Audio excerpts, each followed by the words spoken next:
दोस्तों, आज मैं आपको सुनाने वाला हूँ कहानी मुंशी प्रेमचंद द्वारा लिखी शूद्र। गांव के सिरे पर एक माँ बेटी झोपड़ी में रहती थीं।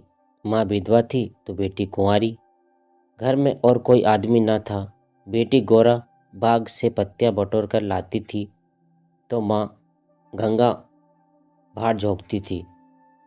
इससे सेर भर अनाज मिल जाता था तो दोनों खाकर सो पड़ती थीं। इसी से उनका गुजर बसर हो रहा था। हर माँ की तरह गोरा की माँ को भी हमेशा यही चिंता रहती थी कि किसी तरह उसकी बेटी की सगाई हो जाए। पति के मर जाने के बाद गंगा ने कभी दूसरा घर नहीं बसाया, ना ही कोई रोजगार शुरू किया था। तब भी माँ बेटी सुकून से रहती थी। इस बात को लेकर गांव के लोगों पर माँ बेटी पर संदेह होता था। सबके मन में यही सवाल आता था कि दोनों स्त्रियां कोई धंधा नहीं करती, कोई मर्द भी नहीं है, तो फिर ये इतने आराम से कैसे रहती। कभी इन्हें किसी के सामने हाथ फैलाते भी नहीं देखा। कुछ ना कुछ गड़बड़ जरूर है। शूद्रों की बिरादरी बहुत छोटी होती है। 5-10 कोस के अधिक उनका दायरा नहीं होता। आखिर क्या कारण है कि कोई गोरा से शादी के लिए तैयार नहीं होता। गोरा की शादी के लिए माँ बेटी ने साथ कई तीर्थ यात्राएं की, उड़ीसा तक हो आए, लेकिन कुछ हल नहीं निकला। गोरा सुंदर और सुशील थी, लेकिन किसी ने उसे कुएं पर हंसते बोलते नहीं देखा था। उसकी निगाहें कभी ऊपर न उठती थी। उसकी यह हरकत गांव वालों के शक को और मजबूत करती थी। सभी को यही लगता था कि कोई स्त्री इतनी सती कैसे हो सकती है। दिन गुजरते गए। गोरा की माँ चिंता में घुलती जा रही थी। उधर गोरा की सुंदरता, उसकी जवानी गांव वालों की नज़रों में चुभ रही थी। एक परदेसी गांव से दूर नौकरी की खोज में कलकत्ता जा रहा था। 10-12 कोस दूर पहुंचते उसे रात हो गई। उस समय वह एक गांव में पहुंचा था। वह लोगों से किसी कहार का घर पूछते हुए गंगा के घर पहुंचा। परदेसी को देख गंगा बहुत खुश हुई। गंगा ने उस परदेसी से उसका नाम पूछा तो परदेसी ने बताया कि उसका नाम मंगरू है। इसके बाद गंगा ने मंगरू का खूब आदर सत्कार किया, उसके लिए अच्छे पकवान भी बनाए। धीरे धीरे दोनों की बातचीत भी बढ़ने लगी। इसी दौरान शादी की चर्चा भी छिड़ गई। मंगरू नौजवान था, तभी उसकी निगाह गोरा पर पड़ी। गोरा एक सुंदर और शांत हाव भाव की लड़की थी, जिसे देखते ही मंगरू भी मोह में पड़ गया और वह झट से गोरा से सगाई के लिए मान गया। उसने 2-4 गहने खरीदे और कपड़े उधार लेकर सगाई कर ली। गंगा बेटी दामाद को अपनी नज़रों से दूर नहीं करना चाहती थी, इसलिए दोनों गंगा के साथ ही रहने लगे। 10-15 दिन भी नहीं बीते थे कि मंगरू के कानों में कई तरह की बातें पड़ने लगी। बिरादरी के अलावा दूसरी जाति के लोग भी कई तरह की बातें बनाने लगे। मंगरू उन अटकलों से परेशान हो गया था, लेकिन वह गोरा को छोड़ना भी नहीं चाहता था। 1 महीने बाद मंगरू अपनी बहन के घर गया। बहन ने खाना परोसा। मंगरू ने बहनोई को साथ खाने के लिए कहा। बहनोई बोला, तुम खा लो, मैं बाद में खा लूँगा। मंगरू को कुछ संदेह हुआ। उसने साफ पूछ लिया कि आखिर बात क्या है। बहनोई बोला, मैं तुम्हारे साथ नहीं खा सकता। तुमने बिरादरी से बाहर शादी की, किसी से ना कुछ पूछा न कुछ बताया। जब तक पंचायत नहीं होगी मैं तुम्हारे साथ उठ बैठ नहीं सकता। मंगरू तेजी से उठा और ससुराल लौट आया। मन बेचैन था। उसने किसी से कुछ नहीं कहा और रात के अंधेरे में गोरा को छोड़कर चला गया। इसी तरह कई साल बीत गए, लेकिन मंगरू का कुछ पता न चला। पति के गायब होने पर भी गोरा उदास न थी। वह हंसती खेलती, मांग में सिंदूर लगाती, रंग बिरंगे कपड़े पहनकर तैयार होती थी। अपने पीछे मंगरू एक भजन किताब छोड़ गया था। खाली समय में गोरा उस किताब से कोई भजन गाती थी। पहले गोरा गांव की औरतों से ज़्यादा मिलती जुलती नहीं थी। दरअसल उसके पास उन स्त्रियों से बात करने के लिए कोई विषय ही नहीं होता था। गोरा के पास अब गृहस्थ जीवन की ढेरों बातें थीं, जिसकी चर्चा वह गली मोहल्ले की औरतों के साथ करती थी। वह सभी को बताती कि मंगरू कितना अच्छा सहनशील है। तभी वहाँ एक मौजूद स्त्री ने पूछ लिया, गोरा, मंगरू तुम्हें छोड़कर क्यों चला गया? गोरा कहती है, मर्द कभी ससुराल में रह सकता है भला? बाहर जाकर पैसे कमाना ही मर्द का असली काम है।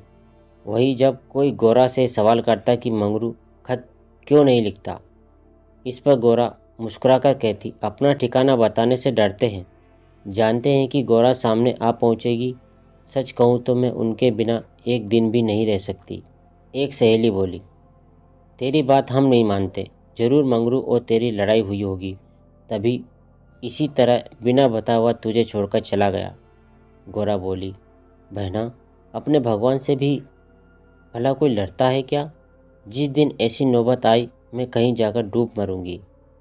कई दिनों बाद कलकत्ता से एक आदमी आया और गंगा के घर रुका।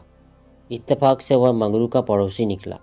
उसने कुछ पैसे और 2 साड़ियाँ गोरा के हाथ में थमाई और बोला कि मुझे मंगरू ने तुम्हें लेने भेजा है।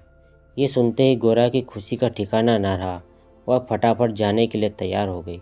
गांव की औरतों से मिल आई और सबको अपने जाने की खबर दी आई। बेटी के जाने से गंगा मायूस थी, लेकिन साथ ही खुश भी थी। रास्ते पर गोरा के मन में हजारों अच्छे बुरे ख्याल आते रहे। बीच बीच में उसे अपनी माँ के अकेलेपन की भी याद आती थी। डर सताता था कि बेचारी अम्मा अकेले कैसे रहेगी, सारा काम अकेले करना पड़ेगा। बूढ़ी दिन भर रोती रहेगी। इसी उधेड़ बुन में रास्ता कट गया। लगभग 3 दिनों बाद गाड़ी कलकत्ता स्टेशन पहुंची। गोरा का दिल जोर से धड़क रहा था। वह प्लेटफार्म पर उतरकर मंगरू का इंतजार करने लगी। बूढ़ा बोला, मैंने आसपास सभी जगह देख लिया है, लेकिन मंगरू तो कहीं दिखाई नहीं दे रहा है, शायद अब तक आया नहीं। गोरा घबरा गई। तभी बूढ़ा बोला, चलो हम डेरा पर चलते हैं। उसे मालूम न था कि हम कौन सी गाड़ी से आ रहे, ऐसे में भला उसकी राह देखने से कोई फ़ायदा नहीं। गोरा बात मान गई और दोनों तांगे पर सवार होकर चल दिए। यह पहली बार था कि गोरा गांव से बाहर निकली थी। उसकी आंखें इधर उधर चीज़ों को निहारने में लगी हुई थी। अचानक तांगा एक सुंदर और विशाल भवन के सामने रुका। गोरा उतरी और तेजी से सीढ़ियों के सहारे ऊपर चढ़ने लगी। मंगरू से मिलने की थोड़ी भी देरी उससे बर्दाश्त नहीं हो रही थी। तभी बूढ़े ने पहली मंजिल के एक कमरे की ओर इशारा करते हुए कहा, यह मंगरू का कमरा है, जाओ, वह अंदर ही पड़ा होगा। गोरा अंदर गई, लेकिन कमरे में कोई न था। कोने में खाट और 4-5 बर्तन पड़े हुए थे। वह बाहर आई और बूढ़े को बताया। बूढ़ा बोला, मंगरू काम पर गया होगा, शाम को लौटेगा, यहाँ वह किराए पर रहता है। कमरे में मंगरू को न पाकर गोरा थोड़ी मायूस हो गई, लेकिन शाम को मिलने की सोच कर मुस्कुराई और साफ सफाई में लग गई। उसने कमरे में झाड़ू लगाया, बर्तन धोए, नहा धोकर शाम का इंतजार करने लगी। रात देखते देखते देर शाम हो गई, लेकिन मंगरू का अब तक कोई पता न था। गोरा का मन फिर घबराने लगा। घना अंधेरा छा गया था, परंतु कमरे में एक दीपक तक न था। जब भी किसी की आहट होती तो गोरा को लगता मंगरू आया होगा, लेकिन दरवाजे पर कोई दस्तक न होती थी। कुछ देर बाद दस्तक हुई। गोरा दौड़ी और दरवाज़ा खोला। सामने बूढ़ा खड़ा था। गोरा बोली, वो अब तक आए क्यों नहीं आया? बूढ़ा बोला, अभी मैं मंगरू के दफ्तर से ही लौटा हूँ। साहब ने बताया कि मंगरू का ट्रांसफ़र हो गया है। मंगरू ने साहब से कई मिन्नतें की, लेकिन किसी ने उसकी एक ना सुनी और दूसरी जगह भेज दिया है। दफ्तर से उसका नया पता ले आया हूँ। कल सुबह तुम्हें जहाज़ पर बैठा दूंगा, फिर तुम अपने मंगरू के पास चली जाना। गोरा घबरा कर बोली, जहाज़ में कितने दिन का सफ़र होगा? बूढ़े ने कहा, कम से कम 8 से 10 दिन तो ज़रूर लगेंगे, लेकिन घबराओ मत, तुम्हें कोई परेशानी नहीं होगी। तय बात के मुताबिक अगले दिन गोरा बूढ़े के साथ मंगरू के पास जाने के लिए निकली।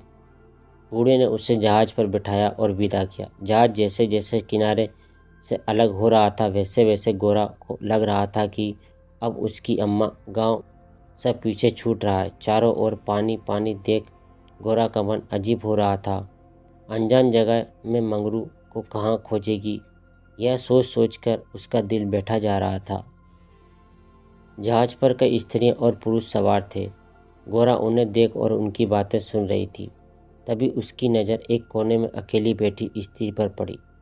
गोरा ने हिम्मत कर उससे पूछा, कहाँ जा रही हो बहन? ये सुनते ही स्त्री की आंखें डबडबा गईं। बोली, मुझे नहीं मालूम कि मैं कहाँ जा रही हूँ, बस जहाँ भाग्य ले जाए वहाँ चली जा रही हूँ। तुम कहाँ जा रही हो? गोरा बोली, मैं तो अपने मालिक के पास। स्त्री झट से बोली, बहन कोई तुम्हें बहला फुसला कर लाया है, तुम किसके साथ यहाँ आई हो? गोरा ने कहा, मुझे एक बूढ़ा ब्राह्मण यहाँ बैठा गया, मैं तो अपने पति से मिलने कलकत्ता आई थी। स्त्री बोली, किनारे पर जो लंबा दुबला पतला सा बूढ़ा था, जिसकी एक आंख फूली हुई थी, वही ना? गोरा, हाँ बहन वही। स्त्री बोली, बहन उसी दुष्ट ने मेरा जीवन बर्बाद किया है, भगवान करे उसकी 7 पुश्तों को नरक नसीब हो। उस कपटी के कारण मैं किसी को मुंह दिखाने लायक नहीं रही। अब जा रही हूँ मिस्र देश, वहीं मेहनत मजदूरी करके गुजर बसर करूँगी। ये सब सुनकर गोरा के मुंह से बोल न फूटे। वह सोचने लगी कि अब क्या करूँगी। उसे अपनी माँ, अपने गांव, सहेलियों की याद आने लगी। कुछ क्षण बाद हिम्मत करके बोली, अब क्या करें बहन? स्त्री बोली, अब यह तो वहाँ पहुँचने के बाद ही मालूम चलेगा। यह कहते कहते वह जोर जोर से रोने लगी और अपना दुख बताने लगी। गोरा ने हिम्मत दी तो स्त्री ने बताया कि शादी के तीसरे साल में उसके पति की मौत हो गई। पति के ख्यालों के साथ वह किसी तरह जी रही थी कि एक रोज पापी बूढ़ा भेष बदल कर भिक्षा मांगने आया। उसने सन्यासी का रूप धारण किया हुआ था। मैं उसके जाल में फंस गई और आज मेरी यह दुर्दशा है। इसने मुझे पति से मिलवाने का लालच दिया। मैं बेवकूफ़ पति से मिलने की चाह में इस बेरूपिया की बात में फंस गई और इसके साथ चल दी। आगे की कहानी मुझे नहीं मालूम। अगले दिन जब मुझे होश आया तो मैं घर भी नहीं लौट सकती थी। अब बूढ़ा मुझे यहाँ ले आया और जहाज़ पर छोड़ गया। स्त्री की बातें सुनकर गोरा को समझ नहीं आ रहा था कि वह क्या प्रतिक्रिया दे। वह बिल्कुल मौन हो गई थी। मंगरू से मिलन का सपना एक झटके में टूट गया था। गोरा को इस हाल में देख स्त्री बोली, भगवान पर भरोसा और साहस रखो बहन। हिम्मत पाकर गोरा बोली, मुझे अब तुम्हारा ही सहारा है, मैं और तुम दोनों एक साथ ही रहेंगे। स्त्री कुछ न बोली। दोनों एकटक नीले आकाश की ओर निहारने लगी। कई घंटों बाद जहाज किनारे पर पहुंचा। तभी यात्री उतरने लगे। तट पर मौजूद एक आदमी सभी यात्रियों के नाम लिख रहा था। अब गोरा के उतरने की बारी आई। जैसे ही उसने पांव नीचे रखा वह चौंक गई। उसके शरीर में कर्ण दौड़ गया। वह जड़ बन गई, न कुछ बोल पा रही थी और न ही पीछे से आवाज़ दे रहे यात्रियों की बात सुन रही थी। ऐसा लगा मानो दुनिया रुक गई हो। गोरा के सामने वह दृश्य था जिसकी उसने उम्मीद छोड़ दी थी। तट पर खड़ा व्यक्ति जो यात्रियों के नाम लिख रहा था वह कोई और नहीं बल्कि मंगरू था। गोरा इस क्षण 7वें आसमान पर थी। उसकी खुशी छिपा नहीं छिप रही थी। मंगरू ने अपना हाथ आगे बढ़ाया। गोरा ने प्रतिक्रिया न दी। इतने में यात्रा के दौरान मिली स्त्री ने गोरा को गोली मारी। गोरा लड़खड़ा गई। मंगरू ने उसे थाम लिया। स्त्री, क्या हुआ? इस आदमी को पहचानती हो? गोरा बोली, बहुत अच्छी तरह से। ये ही तो वे हैं जिनसे मिलने के लिए मैं घर से निकली। स्त्री बोली, अच्छा तो ये तुम्हारे पति हैं? अब तो तुम मेरे साथ ना आओगी, मुझे भूल जाओगी। गोरा बोली, क्या ऐसा भी हो सकता है भला? तुमने मुझे सहारा दिया। मंगरू इन दोनों से दूर अपने काम में लगा हुआ था। वह यात्रियों से जानकारियां जुटाने में व्यस्त था। गोरा कोने में खड़ी मंगरू को निहार रही थी। कुछ देर बाद उसका काम खत्म हुआ और वह गोरा के पास आया। मंगरू, तुम कौन हो? क्या नाम है तुम्हारा और कहाँ से आई हो? गोरा मंद मंद मुस्कुराई और बोली, गोरा नाम है हमारा, मदनपुर बनारस से आए हैं। मंगरू ने उसका हाथ थाम लिया और आंखों में आंसू लिए बोला, भला तुम यहाँ आई कैसे? गोरा ने उसके आंसू पोंछे और चौंक कर बोली, तुमने ही तो बुलावा भेजा था, सो मैं आ गई। मंगरू को समझ नहीं आया कि गोरा क्या कह रही है। उसने बोला, मैंने कब बुलावा भेजा? भला मैं तो पिछले 7 सालों से यहाँ कैद हूँ, चाह कर भी घर नहीं जा सका। गोरा घबरा कर बोले, तुमने बूढ़े को नहीं भेजा था मुझे लाने के लिए? मंगरू बोला, बिल्कुल नहीं। गोरा का मन छोटा हो गया। उसने इस जवाब की आशा ना की थी। गोरा गुस्से में बोली, मैं कल ही यहाँ से चली जाऊँगी, मुझे तुम पर बोझ नहीं बनना। मंगरू बोला, अब तुम यहाँ से अगले 5 सालों तक नहीं जा सकती। गोरा, यहाँ का नियम है। गोरा बोली, ठीक है, फिर मैं अलग रहकर अपना पेट पाल लूँगी, लेकिन तुम पर भार ना बनूंगी। मंगरू बोला, तुम मेरे लिए कभी बोझ ना हो सकती। तुम सती हो, देवी हो। जिस बूढ़े आदमी ने तुम में बहकाया उसी ने मुझे यहाँ भेजा है। आओ मेरे साथ मेरे ठिकाने पर चलो, वहाँ आराम करके फिर आगे बात होगी। यह स्त्री कौन है तुम्हारे साथ? गोरा बोली, यह मेरी सहेली है, यात्रा के दौरान जहाज पर मिली। इसका यहाँ कोई ना है, अतः यह मेरे साथ ही रहेगी। मंगरू मान गया। तीनों लोग पैदल चल दिए।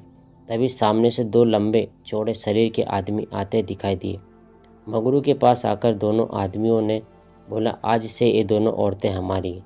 मंगरू के क्रोध का ठिकाना न था। मंगरू चिल्लाकर बोला, ये दोनों मेरे घर की स्त्रियां हैं, इन दोनों पर आंख तक न डालना। दोनों आदमी ठहाके लगाकर हंस पड़े। मंगरू का गुस्सा और बढ़ गया। तभी एक आदमी गोरा की ओर बढ़ा और उसका हाथ पकड़ने की कोशिश करने लगा। मंगरू चिल्लाया, छूना मत वरना अच्छा नहीं होगा।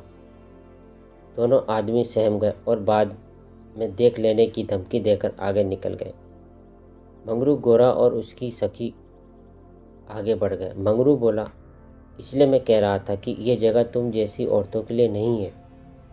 अचानक सामने से एक अंग्रेज आ पहुंचा। उसने मंगरू से कहा, जमादार, ये दोनों औरतें आज से मेरे कोठे में रहेंगी।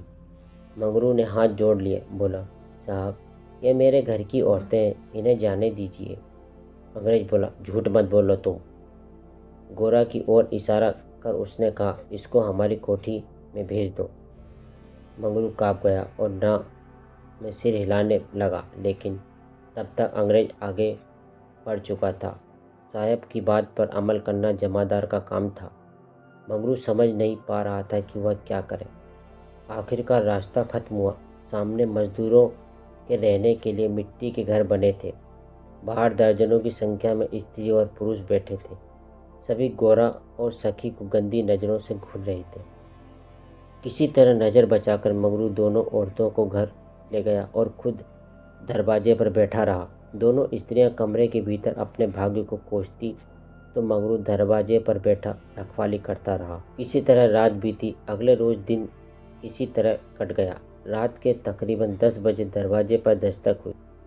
मंगरू निकला तो देखा सामने सिपाही खड़ा है। सिपाही बोला, चलो, तुम्हें साहब ने बुलाया है। मंगरू बोला, भाई, तुम हमारे देश के आदमी हो, मुझ पर मुसीबत आन पड़ी है, मदद करो। जाओ, साहब को कह दो कि मंगरू घर पर नहीं है। सिपाही बोला, ना बाबा, वह बहुत गुस्से में है, मैं ऐसा कुछ नहीं कह सकता, तुम साथ चलो। मंगरू के पास कोई चारा ना था, वह सिपाही के साथ निकल गया। मंगरू को सामने देख साहब जोर से चिल्लाया, वह औरत कहाँ है? कल तुम उसे मेरे कोठे पर क्यों नहीं लाए? मंगरू ने हाथ जोड़ लिए और बोला, वह मेरी पत्नी है साहब। साहब बोला, वह दूसरी कौन थी फिर? मंगरू, मालिक, वह मेरी बहन है। साहब गुस्से में बोला, हम कुछ नहीं जानते, तुम उन दोनों में से किसी एक को लेकर आओ जल्दी।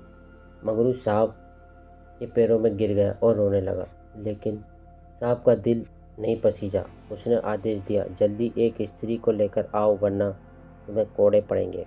मंगरू कोड़े खाने को तैयार हो गया। साहब नशे में था। उसने ना आओ सोचा ना ताओ, हंटर निकाला और कोड़े बरसाने शुरू किए। मंगरू की चीख निकल आई। साहब उसे लगातार कोड़े मारते रहे, लेकिन वह अपने घर की औरतों की इज्जत देने को तैयार ना हुआ। उसने अपने प्राण त्यागना बेहतर समझा। इधर गोरा और सखी कमरे में बैठे मंगरू की बाट देख रही थी। उन्हें क्या पता था कि मंगरू पर क्या बीत रही थी। अचानक किसी के चीखने रोने की आवाज़ सुनाई पड़ी। कान लगाकर सुना तो कलेजा मुंह को आ गया। यह मंगरू की आवाज़ थी। गोरा दौड़कर दरवाजे में पहुंची। मंगरू की आवाज़ सुनकर उससे रहा ना गया तो आवाज़ के पीछे दौड़ गई। फाटक खुला था। गोरा कोई है आवाज़ देने लगी, लेकिन जवाब ना मिला। वह अंदर जा पहुंची। सामने मंगरू खुले बदन लहूलुहान हुए खड़ा था और अंग्रेज उस पर चाबुक बरसा रहा था। गोरा से यह सहन नहीं हुआ। वह दौड़कर मंगरू से लिपट गई और बोली, इनके बदले जितना चाहो मुझे मार लो, लेकिन इन पर दया करो। अंग्रेज खुश होकर गोरा से बोला, तुम यहाँ मेरे पास रहोगी तो मैं इसे छोड़ दूंगा। गोरा बहुत असहाय महसूस कर रही थी, कुछ ना बोली। वहीं मगरू दर्द से कह रहा था। जिस साथ के लिए वह यह सब कर रहा था, उसकी आंखों के सामने वह उससे छूट रहा था। गोरा ने दिल पर पत्थर रखकर कहा, मुझे तुम्हारी शर्त मंजूर है, लेकिन अपने पति के स्वस्थ होने के बाद मैं तुम्हारे पास आऊंगी। अंग्रेज बात मान गया। उसने मंगरू पर अत्याचार बंद किया और सिपाही को उसे अस्पताल में भर्ती कराने का आदेश दिया। मंगरू को अस्पताल ले जाया गया। गोरा भी उसके साथ थी। इलाज के दौरान गोरा एक क्षण के लिए भी मंगरू के सामने से नहीं हटी।